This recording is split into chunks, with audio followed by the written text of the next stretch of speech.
In this episode, my friend and author Barry Dyke and I discussed the public sentiment on the American Dream and his 6th and 7th book, Guaranteed Income 2. It'll likely be in 2 volumes. And then, of course, we never get together without discussing all the lively activities of Wall Street that may not be in your best interest. We had fun. Thank you for listening. I would say 70-80% of the money taking over these life companies through these leveraged buyouts and that type of thing comes from public pension plans. What? Oh, yeah. So Yeah. all the money, how Wall Street is screwing everybody, they're using public pension money to screw everybody.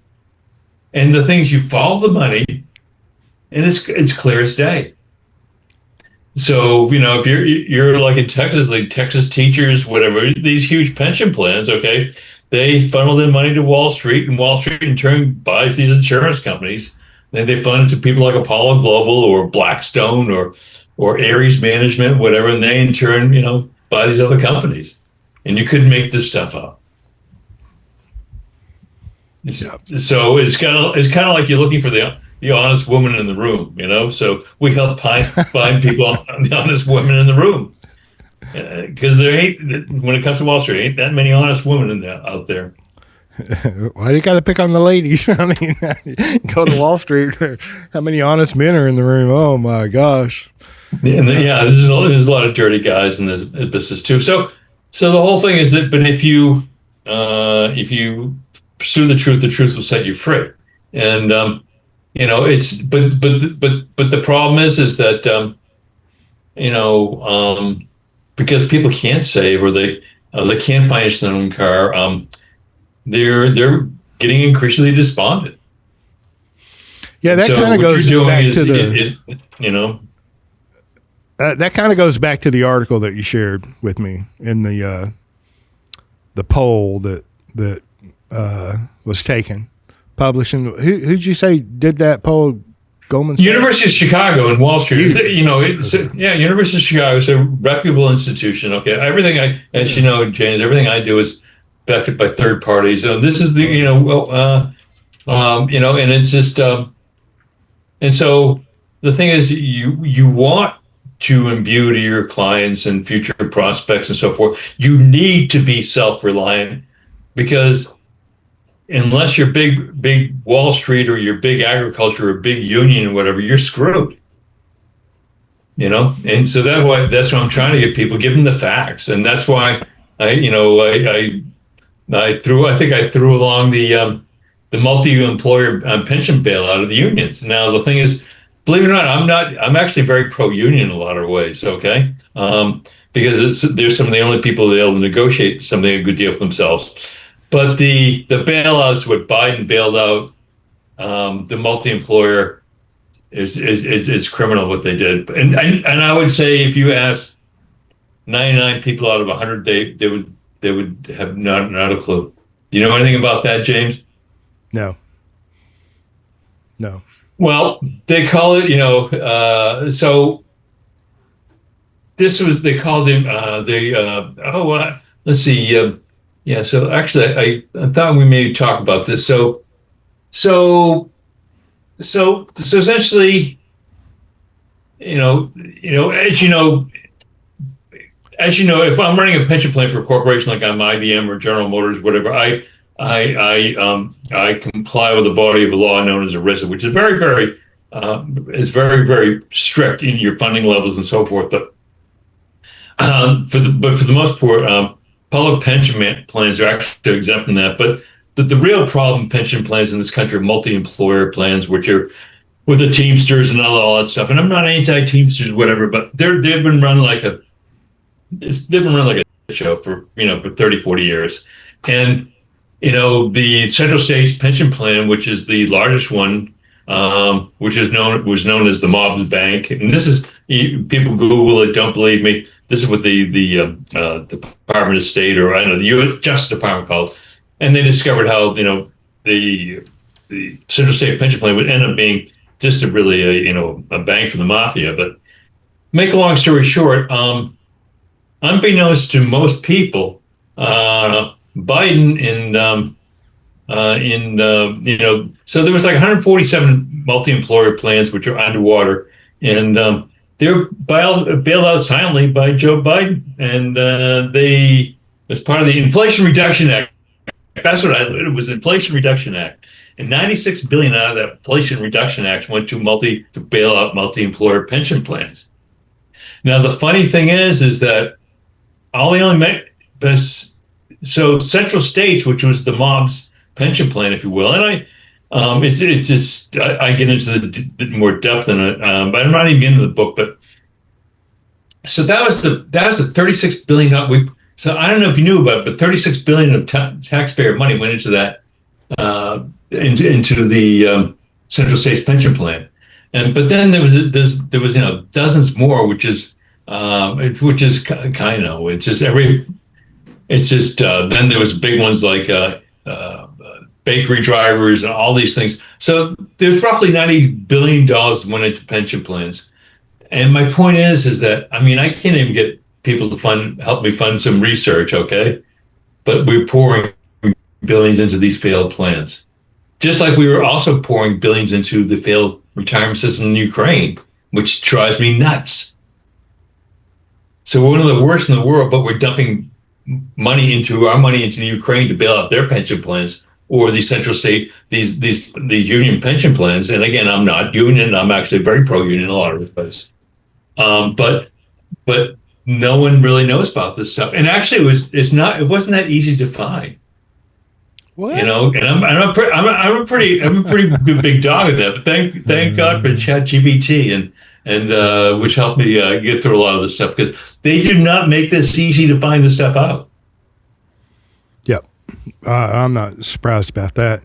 And I'm also not surprised about the sentiment of the all-American individual and family that says or feels like the American dream is out of reach, and fundamentally part of that American dream is to the ability to own a home and raise a family without being a slave, to debt. But that's nothing new. They're just new iterations, right? And my point here, I want to make a point that, and I want to go back, the government doesn't have any money. So the whole 96 billion cost the American people, right? Yeah. The money, the quote unquote money, and I'm using air quotes, that the government has was confiscated by threat of force and violence from the American people. The other was created out of thin air, which further robs very stealthily our wealth of the American people. So the government doesn't have any money that they first didn't take away, or they're going to take away in the future, through inflation and under the radar kind of a thing, right? And so while we're funding all of this through the government, we are challenged. Maybe it's a lack of discipline, maybe it's a lack of knowledge, maybe it's a lack of, effort, whatever. But we don't fund our own. We don't, and that's, what pains me is the American individual. It's the government is not going to do it for you. As a matter of fact, most of their actions are going to be detrimental to you and your financial health, right? Under the guise of, who'll build the roads and, it's for the children and all of the things that work to get you to say, oh, yeah, okay, and tolerate this intolerable situation that they're continually putting us in. And I'm not even trying to sound aggressive. I just want to encourage the listener, by golly, if you don't do something for you and your family, no one else is. No one else is. Yeah. And if you don't do anything, you're funding everyone else's retirement anyway. The Ukraine, who knew that the government was bailing out Ukraine's retirement plan? Well, who's shocked? I'm not shocked. So, and I think that part of the article, and they've got different stories. They even quoted a gentleman from Godley, Texas, which Godley, Texas is about 45 minutes from here, out in the country, how him and his wife could afford a home, but he has some adult children now living with him or on the property because they can't afford their own home, and let me say that, Godley, Texas 30 or 40 years ago was nothing but cow pastures, and now it's a up and coming, or it's not, it's a bougie place to live now. So, and all that's a digression, but it's capital formation. We don't know in America how to properly, on purpose, with intent to accumulate capital. And we rely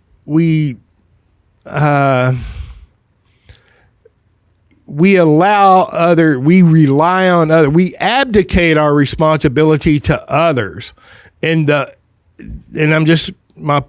don't think that that's going to be a very successful outcome compared to if you took responsibility to an understanding at a level that it's like, oh, it makes sense to me to accumulate capital this way or that way, and then control the capital. I think that's the solution, is proper capital formation, capital accumulation on purpose with intent, and full control, or as much control as you could possibly have without being dependent upon a third party, whether it's Wall Street or Las Vegas or wherever. It's like, that's the solution to me. But it's slow, it's boring, and everybody says, do this. And discipline too. I mean, man, I talk about discipline. If I had any extra, I'd share it with you. I don't have any extra. It's like it, and it's painful early. But it's worth it, in my humble opinion and in my experience, because I read this article. It's so true. It hits home. The prices of homes are up. Maybe they're coming down now. The mortgage rates are up. You can't get rid of a 2% mortgage. There's one individual in here. They want to upgrade. They're comfortable, but they want to upgrade, but they can't get rid of their 2% mortgage. All of that's a lack of capital. Every bit of that is a lack of capital. That's the problem, because the criminals are going to do what the criminals do. That's why they're criminals. That's what they do. It's, what are you doing for you, yourself, your family? And that's where the solution is. And even, heck, if the life insurance industry is a great place, they're so good they become a target for the hedge funds and the private equity groups and all the pension plans. Why is it such a target? It's because they have capital, right? And they have a lot of strict regulations. I'm not saying they don't do the wrong thing from time to time and get into financial trouble and then be in a position where they have to be liquidated. Yep, that goes on. And so you want to avoid that for sure. But if the life insurance companies is a target for hedge funds, I mean, isn't that a clue, Barry? Wouldn't that be a clue? It'd be a clue to me that maybe it's worth looking at. Maybe I want some capital in there, but I don't want to control it and, I don't want to control the company into the dirt so I can profit. Not the same way that a private equity group would look at, a life insurance company. So. Well, yeah, it's, James, this is the whole thing. Wall Street, the whole thing is really, when you understand the tax code, and I do, everything's built on debt. And when Drexel Burnham Lambert collapsed in they did go into bankruptcy in 1989. You know how much capital, how much money the whole operations were on? They were working on 96% borrowed capital. They had no freaking money. Okay, so I'm not. Excessive debt. Yeah, I wonder how much money, wealth, capital, financial capital, wealth, goods and services. How much capital and wealth did in that example, Drexel Warner Lambert, which how much did they destroy? How much wealth and capital was destroyed through that whole endeavor. Well, they said they destroyed Executive Life, the Executive Life companies, and there was First Capital, which they destroyed. Now, Michael Milken, this is incredible. He made over $1 billion, at least $500 million back in the 80s. I mean, this is like, 4 or 5 billion today. So the thing is that they extracted. Well, that's the whole Wall Street investment model too. If you look at any of these proxy statements, you look at any of the securities filings of Goldman Sachs or Morgan Stanley or any of these banks, 40-60% of the revenue comes out as compensation. So they really don't build anything. They don't create a new iPhone or a new drug to help with cancer, something like that. They're just in the wealth extraction business. Yeah, it's financial sorcery, and then let me say that, Drexel, Burnham, Lambert, all right, there's a history. They didn't just wake up one day and these three famous individuals, very successful Wall Street people created a company together. There's a history prior to Drexel, Burnham, Lambert. Yeah. Yeah. So, it's always about other people's money, but I think what you're saying, James, really is the private capital formation is really, it's one of the best ideas there is in financial services today. There's bar none. The problem, but the problem is we have to change as a country. We have to change our whole mindset. Now, I can't remember the exact figures, but this is in the next book. As a country, Americans borrow money they don't have to impress people we don't like, okay, on a whole, okay? If you look at the world's savings rates, something like Norway, man, they have the North Sea oil and all that stuff. So their annual savings rate, annual percent of gross national product, they save 20% of their income. You know what the U.S. is? It's below 4%. Yeah, it's like 1.5%. It's horrific. That low currently? Yeah, September 2025. Yeah, I really thought it was about 3.25. But yeah, maybe around 3 now. But this is the OECD Organization for Economic Cooperation and Development, right? 2024. But also, so we just don't save as a country. So we want people. We want to enslave them in debt. We want to get finance the cars. We want education. From the beginning, I've said. It generally, in my little experience, for me personally, it took me some time. Here I'm born into a debt slave construct. Had no idea until much later in my life. And been run through the ringer with debt, and I haven't filed bankruptcy, but I've had some hard times. Then, to even come to and wake up and it's like, oh my gosh, this is a debt slave construct that you're born into. So I agree. And then too, if you go back to the discipline, the savings, Nelson Nash was, a mentor of yours. He was my mentor. He created the idea, discovered the idea that you could become your own banker, and his book's available, Becoming Your Own Banker. My point here that I want to make, and then, that he printed the book in like 2000, the 5th edition, which it came out in 2008, which is what most people have today. And you're going to go buy, it's going to be the 5th edition. It's, and then the bastardization of his work that has occurred across the financial landscape. Everybody knows, infinite banking, or can say infinite banking, and barely spit out Nelson Nash's name and have no idea of what the work is really about, which is fundamentally saving, long-term capital formation. You cannot bank unless you're a criminal with nothing. You have to have something. You have to have a pile of money or access to a pile of money before you can morally bank, because this fractional reserve banking system from Babylon that we have today is nothing's moral about it. I digress a little, and my point is, even Nelson's work, the fundamental of that is savings. it is long-term life insurance premium payment that has a high cash value, that consistently grows and increases year over year, compounding your whole life. I was going to say forever, but we're all going to graduate. Anyway, hope I don't want to belabor that point, but I'm shocked to hear that the savings rate could be as low as 1%. It's horrific. When you look at all the statistics, that's why I took a lot of time to do this book. The happiness scores of the country. This is, people.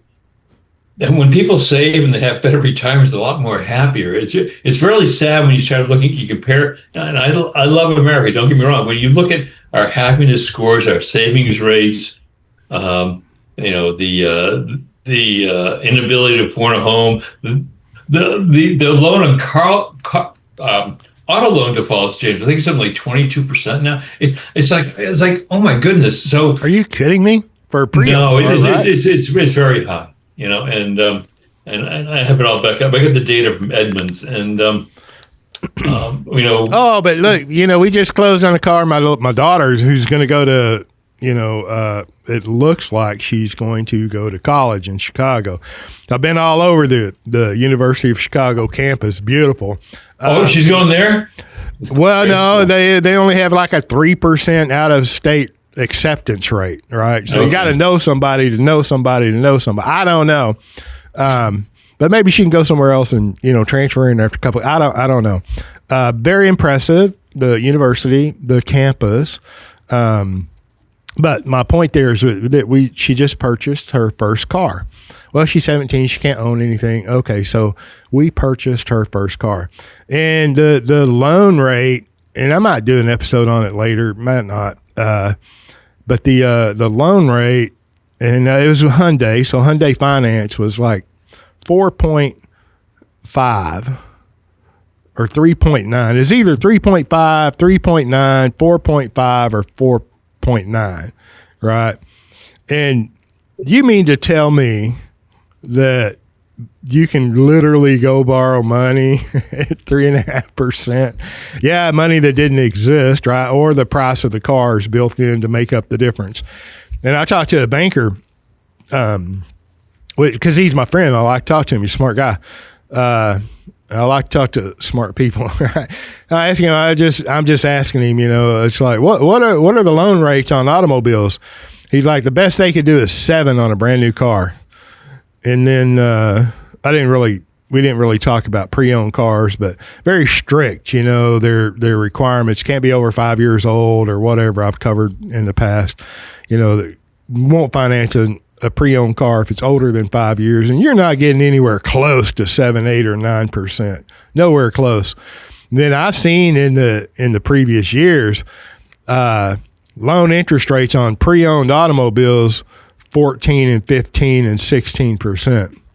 Higher, and then the subprime is really big. Matter of fact, but that's a problem too. A major subprime auto lender, Tricolor, went bankrupt in Texas this past week. What? Yeah, they went bankrupt. Yeah, so I think maybe we can't save everybody, but if we can help people one at a time, get in a better capital position. Learn to save first, and I'm not against investment. I'm not against the market. It's just our priorities are so ass backwards at this point, James.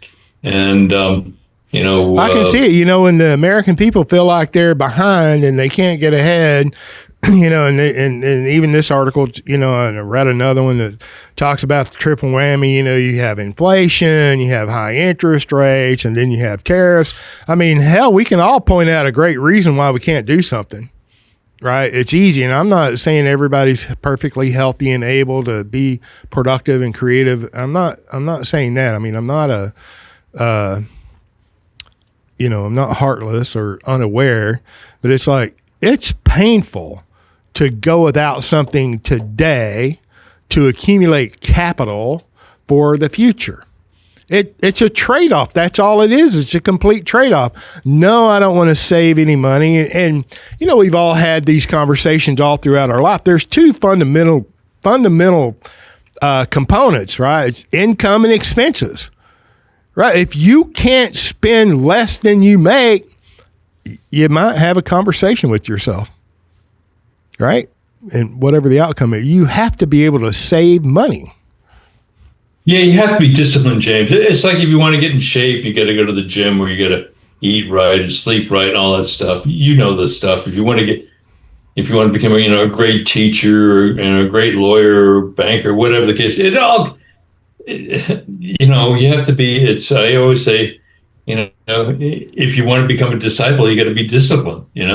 And so, whoa. And I think, but in America today, everything's built on debt, and but it's like a Tower of Babel when you have all this debt. And now the thing is that I can go out and buy a company, a leverage buyout with, and I get J.P. Morgan and Morgan Stanley and everyone else to back me up, and buy it with boatloads of debt. But if I default on it, sometimes they'll give me a pass on it, but because this is the way these guys work. But if you're individual, you're screwed. I mean, so the whole thing is you really have to be more self-reliant. Otherwise, God bless you. I mean, it's going to be very, very difficult. And I think as money becomes more dear, I think it's going to be more important to have your own capital.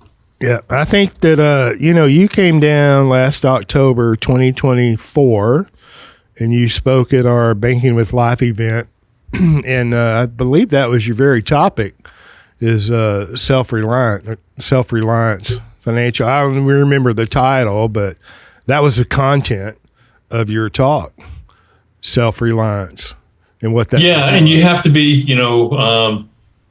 and you have to know what's going on. And I think didn't I see you in Orlando too? Did I see you in Orlando as well? I think so. Yeah. We did. Yeah, and you spoke there. I spoke there. Yes. Yeah. You gave the same talk there, right? Yeah. But then I got into because we were about the influence of private equity, and I said, yeah. Who owns Hilton Hotels? The very place we were at. The very place we were at. I said this was owned by Blackstone. I do remember. So so people don't understand it, and actually, Hilton Hotels really is not that. Well, I'm not going to get into that investment advice on that, but so everything is, So the whole thing is that we really need to get back to the fundamentals and.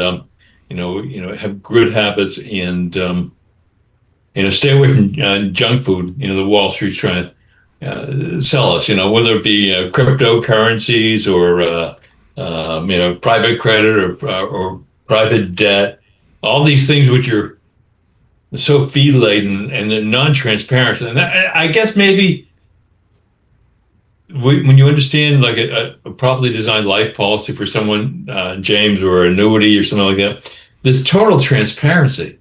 Total transparency. You tell people how this actual thing works.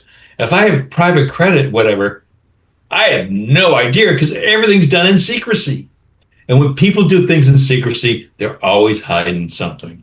And that's what Wall Street excels at today. That's why I want private credit. It means everything's done in secrecy. And this is why, because it's private. Yeah. They have these sidecar agreements and all this other crap, whatever. Gosh. So what we need we need to be a light on the hill. And that's why I'm so blessed that you're in my life, because we need lights on the hill like you. I mean, otherwise, we have, it was in the Bible, they talk about, but we need that now more than ever.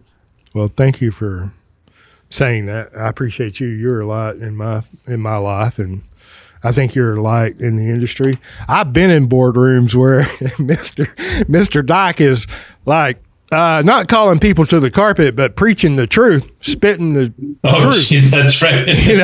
And several times. And, some of these things are not easy to hear, right? If you're in a corporate, boardroom, whatever, and you're somebody big, high powered, or you're the all-American individual, just trying to not go broke, not be broke, trying to do better.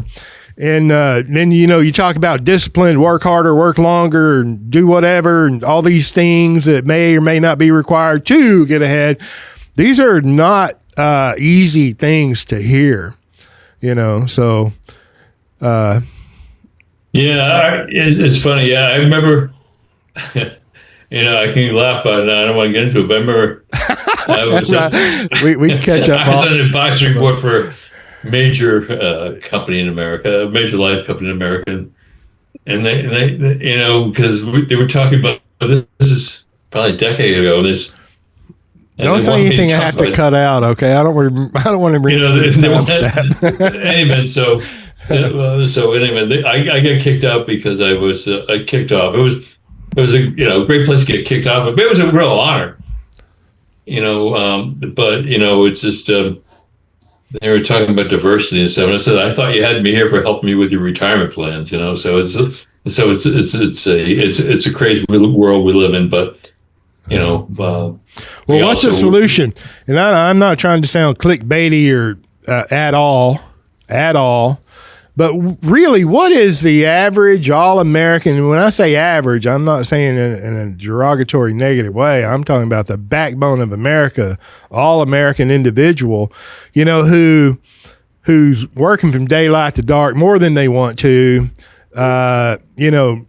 feeling like they're drowning in debt, feeling like they can't get ahead. What's the solution? Well, I mean, what is it? What is it that we might need to, what do we do? What do we do?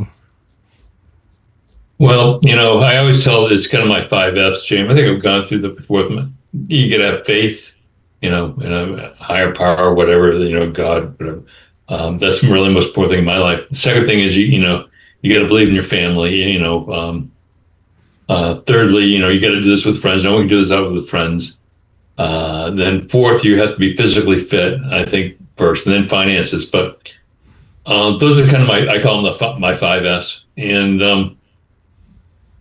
but the first thing is learning how to save, and also having discipline. And how can you become good at anything unless you have discipline? You want to be in a good instrument or a sport or anything, like you have to have some discipline. And stop listening to all this distraction society. I mean, everyone's scrolling. I laid as my phone. I was talking about stop scrolling. It's just like you're not gonna. The only way you're really gonna benefit from anything is you focus and you work on stuff. So I think really that's the first thing. First, you got to really focus on saving first, then investing. I think really those are the main things first. And then when you understand places where you can save in this country, you've said, oh my goodness, this life insurance thing is one of the best places I can save anywhere. Why hasn't anyone told me this? Because they don't want to hear it. Because they want to gamble with your money so they can make freaking fees. And they want to transfer all the risk. Yeah, but the discipline to save is much harder to do than abdicate my responsibility. Okay, I've decided to save, so I'm going to now go enroll in the 401k, which I opted out of. It's like, well, that's not savings. Number one, there's not even a fundamental understanding of savings, right? But it's easier to do that. It's easier for somebody to take money out of my paycheck than it is for me to receive it after taxes and then apply the discipline of not spending it, wasting it, and actually saving it. So, and I'm saying that because, the risk, it's much easier if I haven't been disciplined. And it's easier for the employer to take money out of my paycheck because I don't have the discipline to save it. So I'm going to do that. It's going to be painful because I haven't done that before. It's almost like I don't want to say it's a poor excuse for discipline. Yeah. Right.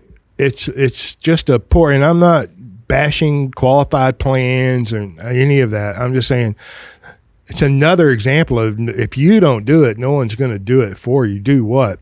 I don't know. I like your 5, the faith, the foundation of faith, family, friends, and health. And if you, burn your health up, chasing all the risk and returns and that has, that's going to be the result. But when it comes to finances, right, the discipline of savings and the focus on savings and education. See, I'd add education into that, all of them, because even health, you need education, in my humble opinion, to be healthy.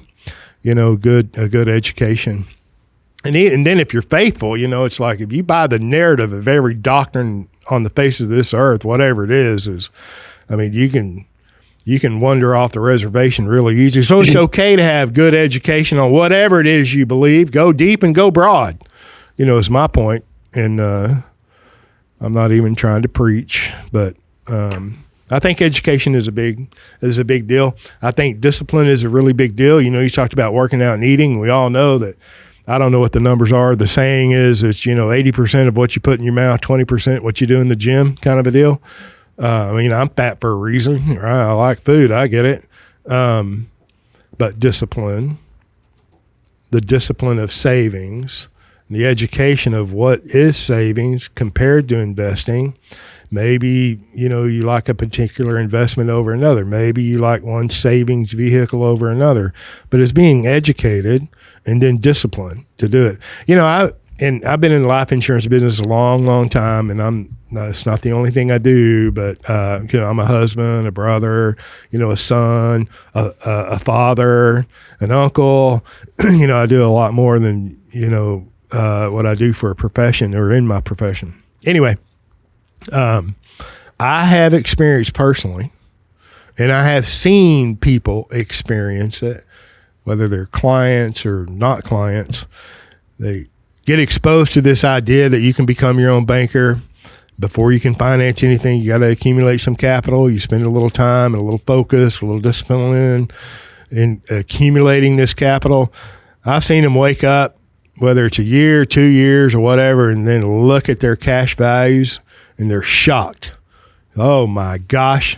I can get mad and quit and walk away with that, or I can just demand a loan against that. And it still is not, I'm not burning it down to collateralize it. And it's humoring, it's fulfilling, it's gratifying, and it's a little bit humorous because, we looked at all these a year ago, these numbers accumulating. This is what's possible. If you do this, this will be very possible. And they don't get lost on that. And they stay in the focus of paying the premium and paying the premium, right? And paying the premium, making the loan repayment. Then they look up and they're shocked. I love that. And what I want to point out and confirm and reaffirm and encourage one to consider is that you can do an awful lot if you focus. You can do an awful lot. And if it comes to paying a premium, accumulating capital with life insurance, you'll be shocked. And I've seen it. And it's humorous. And it's gratifying. It's joyful, So. All you need is a Mickey Mouse plan, James, right? Which one is that? Tell me, refresh my memory. The Mickey Mouse plan. That's what Walt Disney. When everyone turned him down, everyone thought he was crazy. Great Disneyland. You know that old story where Walt Disney, everyone turned him down. His bankers turned him down. His employees, they went bankrupt a couple of times too. But everyone turned him down. He sold his house. He had a vacation home or winter home in Palm Springs. He sold that, and he borrowed money from some of his employees, but he borrowed $200,000 back. This is 52, so this is a ton of money back then. Become with the plans for Disneyland, for Anaheim, California. And so he used, but the majority of the funds that funded the grand design for Disneyland came from a life insurance loan. So all we need, folks, is a Mickey Mouse plan. So I'm glad you brought that up because It's true. but it was I've never seen the numbers, so he borrowed $200,000 $200,000 he borrowed, yeah. in policy loans. Yeah, so that'd be like $2 million today. Oh, yeah, every bit. So that means that if he was borrowing 200,000, he had a little bit more than that in cash value. Somebody had been paying really big premiums for a long time. That's some real numbers. Do you have that? Can you it's in my first book. Yeah, it's roughly 200 grand, and there was essentially three components. It's in your first book. I've read your first book 18 years ago, and that one. Yeah, it was about 200 grand, and but yeah, so it was essentially there was three components of it. There was loans from his employees, the sale of a Palm Springs home in California, but the majority of it, 80% of it or so, came from a big life insurance loan, and that came up. That was essentially the funds to create the Anaheim, and I love it because it's also a story of triumph. Everyone else said it because I love it because they said, Walt, you're nuts. You can't have a clean theme park with your family. Now, unfortunately, Walt Disney must be rolling over in his grave today because no question. So in 2024, 25, Disney, because the stock's been going down dramatically, announced that they're going to get into the sports betting industry with ESPN. So, Mickey Mouse is now meeting Sin City, Yeah. Yeah, no, that's a whole, you could write a whole book on some of these really respectable people that have built really successful companies and wholesome type companies. Ford is an example, and I'm not, they create these foundations and they create, all this stuff that they build while they're alive that's relatively good and productive and profitable. It seems like most of them have been taken over not too many years after they graduate. Yeah, it's sad. It is sad. But anywho, all right, what else? Did we miss anything, Barry? I like not having a script whenever I speak with you, sir. No, we could talk. As I said, I'll be coming out with a piece on BlackRock, and which needs to be done. And then when the other book comes out, we'll do some more stuff because this is really, really important stuff for people, and it's not just about me. The next generation is going to benefit more, but what they're doing today with people's savings plans, it's criminal. So by convincing people to do the right thing about buying like whole life, which is kind of like buying organic food, you're never going to have any argument with me. And there's a cost to doing anything, but there's a larger cost in not doing the right thing. And I think you're doing a great job, James, helping people insulate them from the Wall Street casino. And I'll close this with one closing thought. What's the difference between Las Vegas and Manhattan? I know exactly, sir. You do, huh? I do. I sure do. One is in the desert. One casino is in the desert. Yeah. And then the other, the other one's a casino on the island of Manhattan. Yeah. One of them's in the desert. Same thing occurs in both places, both locations. Yeah. So I think, now what you're doing is more important than anything. And, it's just, and it's good stuff. And it, you're also, helping love, showing love of family in the next generation. Yep. I agree. I agree. All right. Well, thank you, Barry, for taking the time to come and visit with us. It's always a great pleasure. And tell people they can go to barrymajamesdyke.com. I should have brought that up because they get on the mail list and they get the books, or they can get them from you. But I also have they can sign up on the mail list, and we'll keep them abreast of as these things come about. I got you. BarryJamesDyke.com. You can buy them from us, but you can buy them from him. I'd rather him handle them than me, but whatever's easy, whatever your preference is. BarryJamesDyke.com, and you have a newsletter that they can sign up for, and all of the books that you've authored, they can purchase there as well, right? That's right. Perfect. All right. Thank you, sir. Have a great rest of your day. Okay. God bless. Thank you.